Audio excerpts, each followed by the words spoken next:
I'm Carolyn Gordon. I am making this video primarily so that whoever takes up the Christmas stocking mantle in my family to do two-color stranding extra large stockings like I do, so that they'll have some insight into the techniques I use, but it might also help others. Knitting is one of my hobbies, and videography isn't even that, so please don't look for anything approaching professionalism. You need to already know how to knit to get much out of it. Otherwise, it's going to be very dry and boring, and it might be anyway. Don't expect to find an actual pattern here. I've taken a great deal of our design from different copyrighted patterns that I've purchased. First, please know that there is not one right way to do any of this. If something works for you and you don't want to change what you're doing, don't change what you're doing. A little background, I am not a particularly fast knitter, but the way I choose to knit is almost always whatever the fastest technique is that I've learned and that will work for a given pattern. If I find a faster or better way that will give me the same or better results, I learn the new way. With that in mind, I am generally a right-handed combination continental knitter. Right-handed in that I start with the stitches on the left needle and work them onto the right. Combination in that I wrap, knit, and purl stitches in opposite directions, untwisting the purl stitches on the next round or row. And continental in that I hold the yarn in the hand from which I'm working stitches, which is the left in my case. If you want to know more about any of this stuff that I'm mentioning, if you are interested or want something else explained that I'm not going to go into, there are numerous YouTube videos available to explain some of these techniques.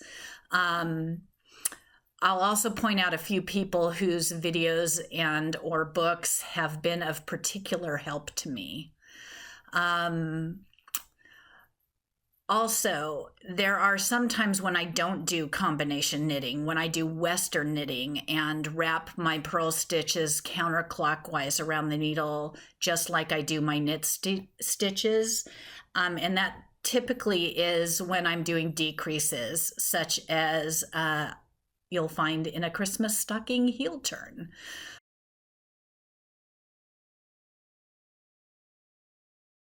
Starting one of these stranded Christmas stockings calls for a provisional cast-on that is removed later. There are many ways to do this, but I like the method I found on the Tech Knitting blog. It's a long tail cast-on using two different colors of the same yarn, switching the colors every 20 stitches so that it's easy to keep track of how many stitches you've cast on, and helps me make sure I get the count right.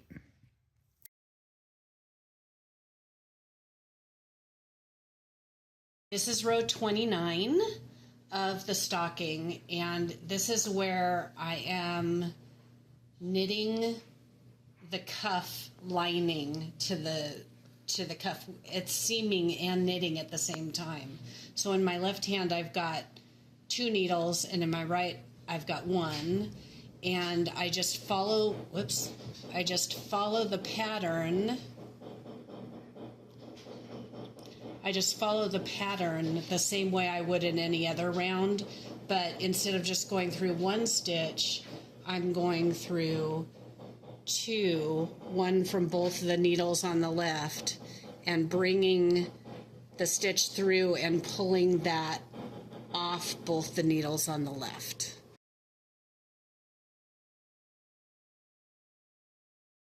So let me start by showing you, if I were knitting with just one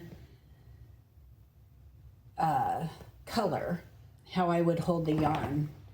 I first learned how to do this from a book by Maggie Righetti called Knitting in Plain English.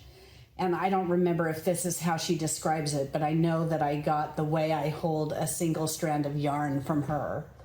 And that is, I grab it with my pinky and then my middle finger, and then it goes over my index. So it's over the index, under the middle, over the fourth finger, and under my pinky. And if I were just to be knitting with one strand, I would be holding it like that.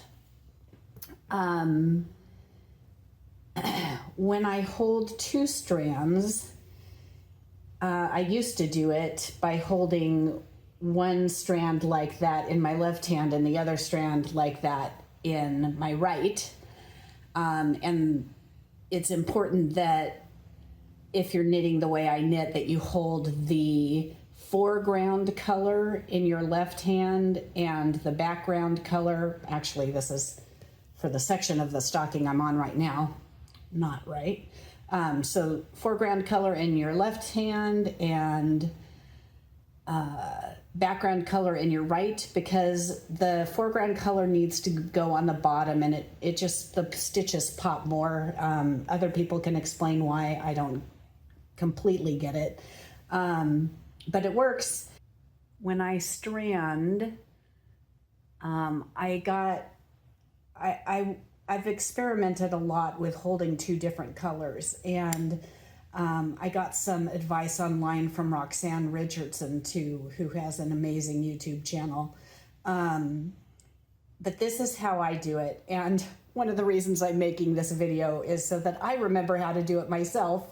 At any rate, in this section of the stocking, white is my foreground color. So I want it to end up on the bottom.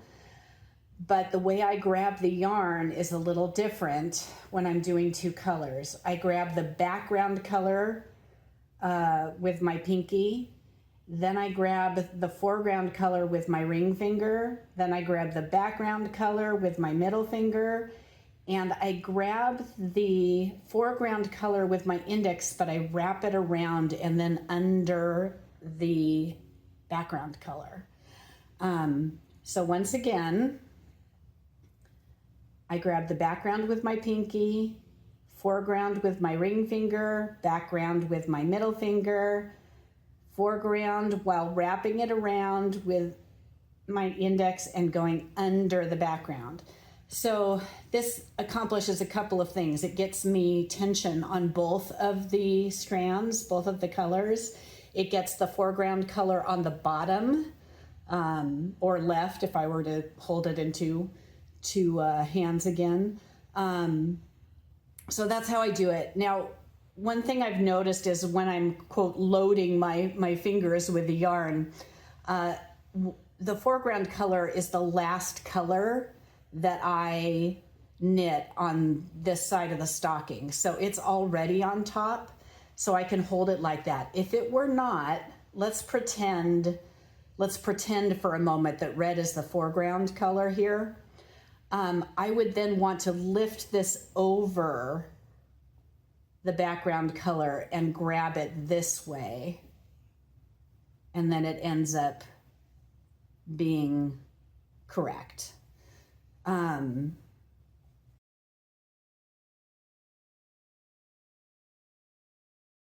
couple of other things to know.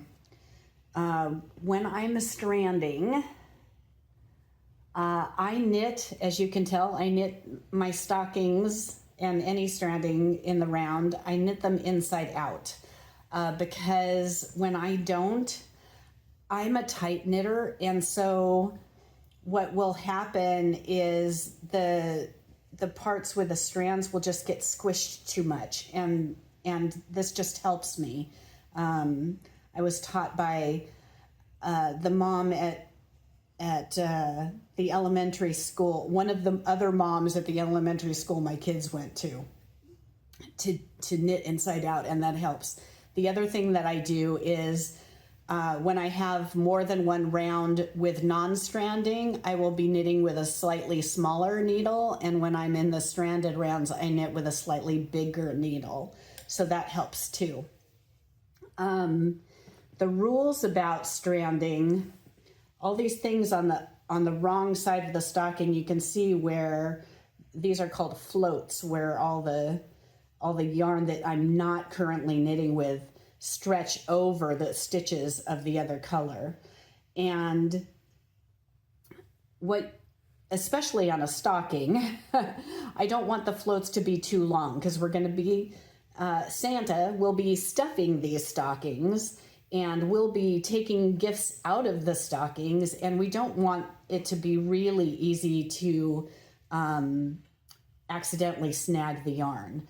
So I keep my floats pretty short.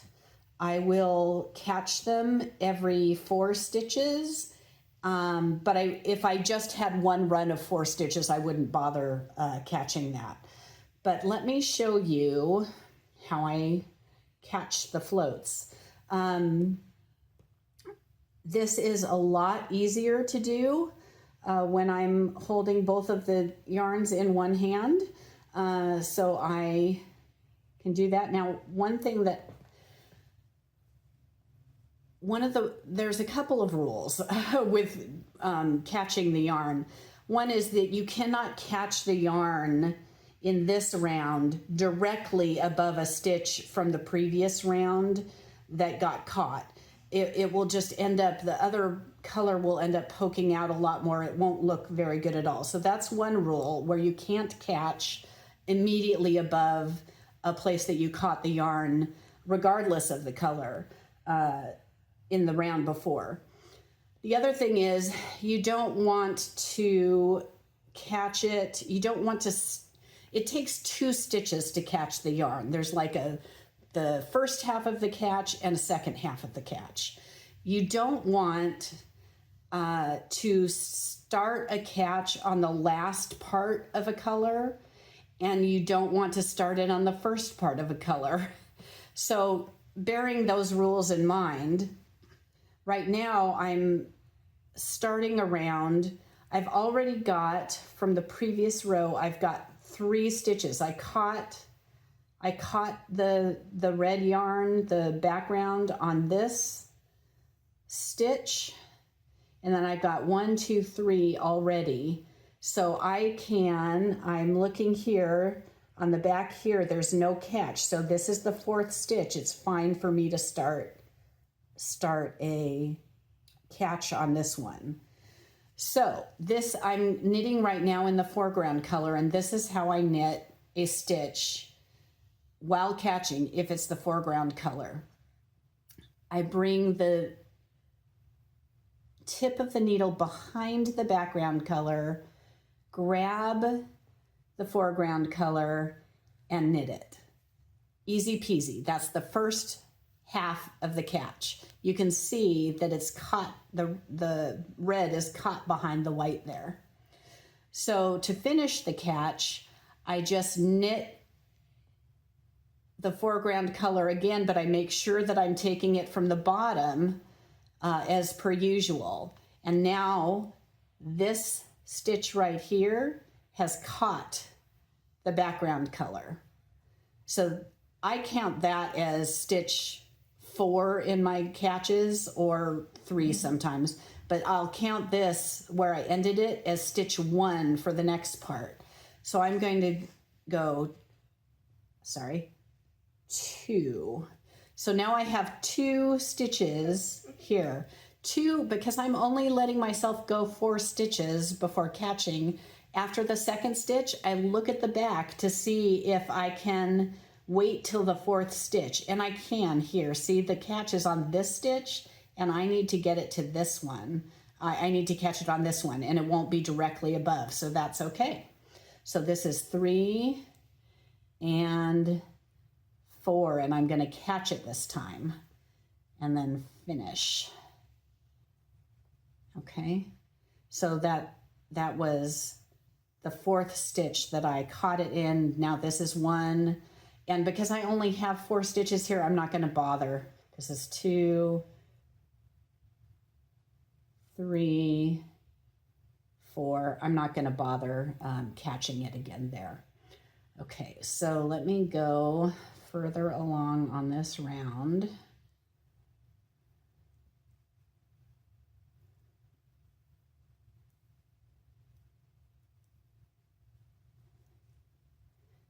Until I get a big swath of the background color.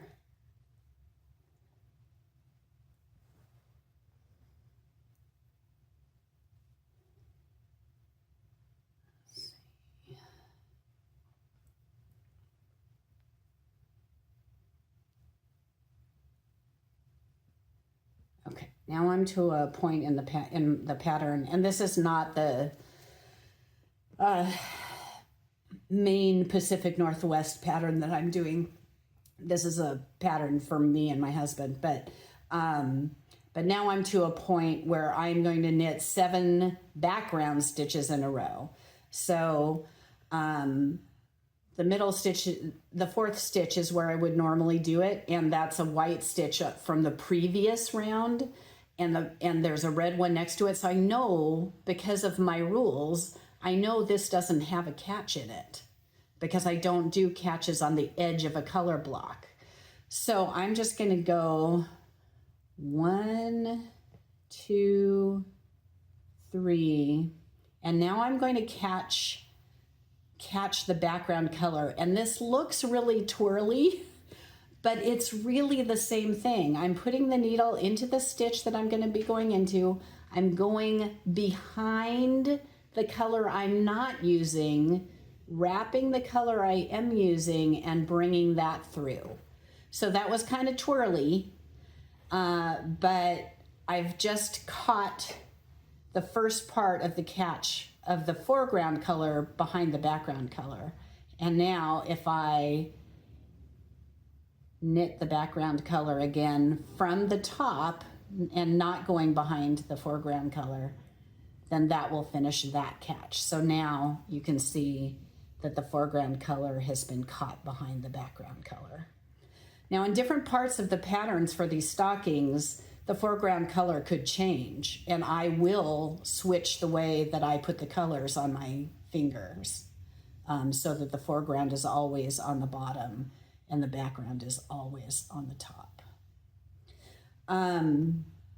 One other thing to be aware of is, let me back up a little bit so that you can see. If I had to set down my knitting mid-catch, so I've done the first part of a catch and haven't done the other part of the catch. See how the yarns are twisted a little here? I want to get that same twist again if I set my knitting down and come back to it later. I'll look at the back and say, oh yeah, I started that catch, but I didn't finish it. So I pick up the yarn a little bit differently when this is what happens. And that is, I will, instead of having the foreground color go over, I'll have it go under the background color when I'm grabbing these. And then you'll see that it's twisted still, and I can then finish the catch. Now I try not to set down my knitting before I finish a catch, but oftentimes, right now I am in a stranded part of this particular stocking pattern where I don't have to worry about the jog at every time the round starts. I don't have to worry about it. The pattern in this particular part of this stocking, I'm not doing Patty Lyon's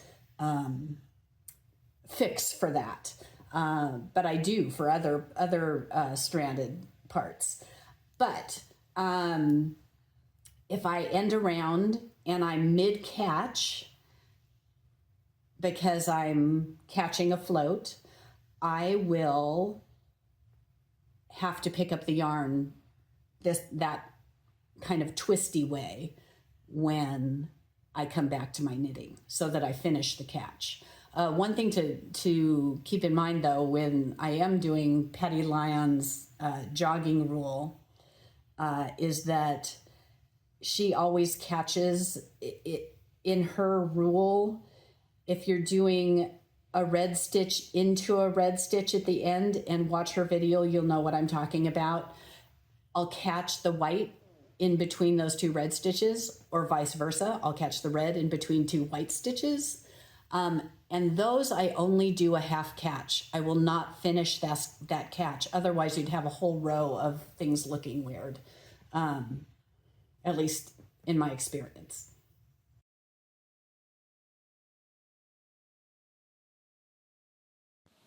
some tools I like to use. My favorite knitting needles for just about everything are Knit Picks interchangeables, the metal ones, and I'm using a 40-inch cable with these. Also, to work on these stockings, my favorite stitch markers are Coco Knits stitch markers. And I, just because it's easy for me to remember, I have them every 12 stitches in Roy G. Biv order: red, orange, yellow, green, blue, violet. And the reason these are my favorite stitch markers are they are the only set that I've been able to find that comes in 6 different colors to use this way. And then my favorite way to read the chart for the knit is a program called Knit Companion, and it's available for just about any popular platform. And I have set up the charts that I use for these stockings to have stitch marker lines that correspond with the coconut stitch markers. The black is the end of the half round. And so I always know where I am, and I make a lot fewer mistakes.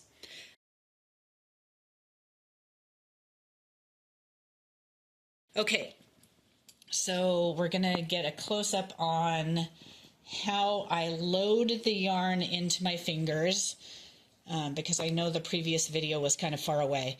So the current section I'm on in this stocking, the red is the foreground color and the white is the background color.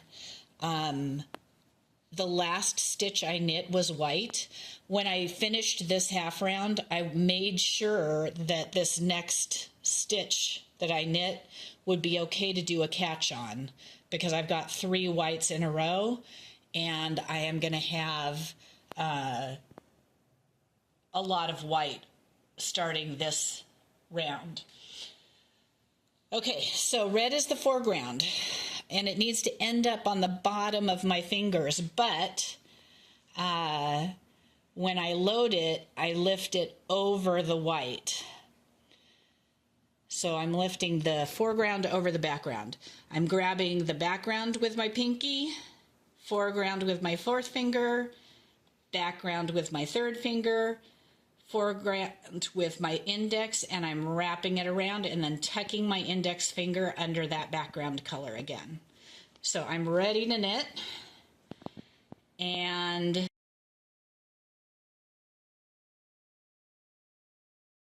this next knit is going to be a catch because I knit 3 whites in a row already. So this is going to be a catch where I'm knitting the background color, but I'm catching the foreground color. And the way I do that is I put the needle under the foreground color, pick the background color, and knit it. And then I finish that catch by knitting the background off the top as normal. Okay, I am going to continue this row until I get to 3,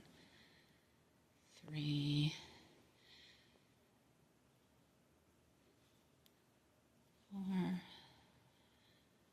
1, 2, 3, 4, 1, 2. Okay, now I have to look and see where the catch is. Okay, the catch here on the previous round, this white stitch, you can see the red stitch, the red yarn is going behind this little bit right here, and that was that stitch, and then it's going, this is a catch on this stitch. So I cannot catch on this stitch again. I'm going to have to catch one before. So I'm going to catch on 3 this time, and then start my counting over. 1, 2. Now I don't have to look after the second stitch here because this is I'm starting a different color. I know there's not a catch on that 4th stitch. 3.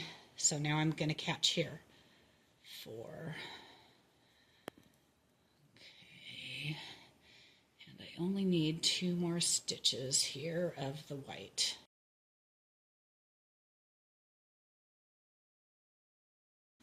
Okay, now I'm going to start a block of 5 red stitches. So I'm going to be catching the background color behind the foreground this time. So I'm going to, and let me point out here too, another reason I hold the yarn this way is it's really easy for me to either pick red or pick white. It's really easy to choose which color I'm knitting, which makes the knitting go much faster.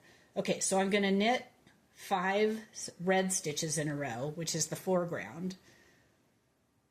1, 2. After the second stitch, I'm going to look at the back to see where the last catch I did was.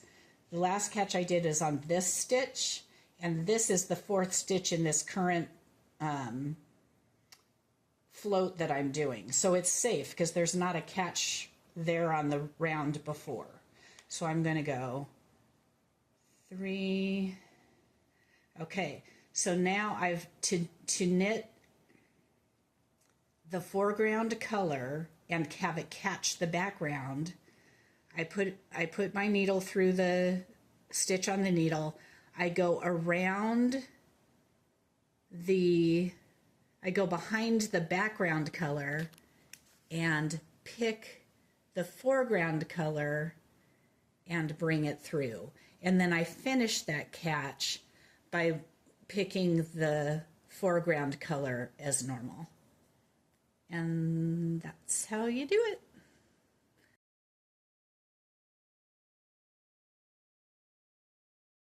But not least, I just want to say there are some other videos that are very, very helpful. The ones that will make things a bit look nicer, and the techniques are very easy.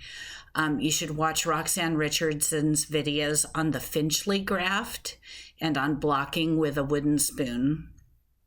And if you want your design to meet correctly at the seam as you do your rounds in the stranded design, look at Patty Lyon's Jogless Fair Isle video.